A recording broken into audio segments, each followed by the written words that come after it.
We are continuing the conversation on the oppression of Black, Brown, Indigenous, and other women of color, right?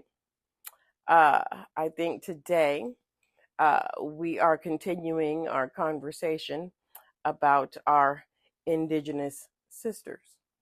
Okay. Now, we know that the right to mother one's own children was often denied to Indigenous domestic workers by employers and government agencies. Did you know that? Yeah, that was true.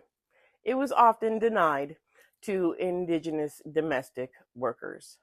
The Bureau of Indian Affairs actively ensured the separation of Indigenous mothers from their children in order to produce a steady stream of unencumbered live in workers for white households.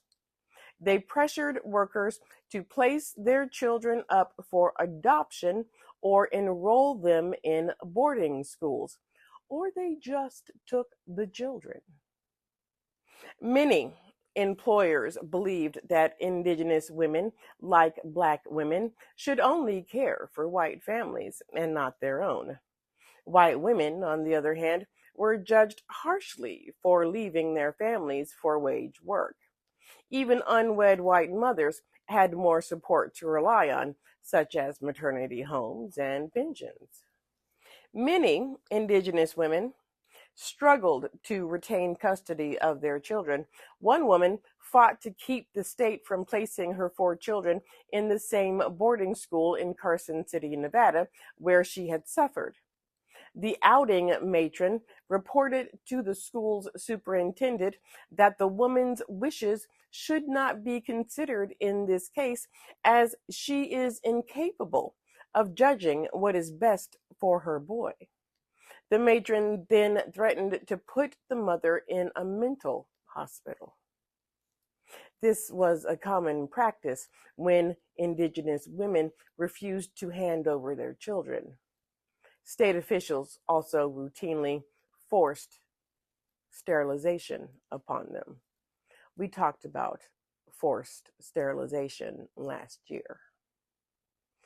They did that to Black women, Native American women, and Hispanic women up into the 70s. These practices expanded in the 1960s and the 1970s.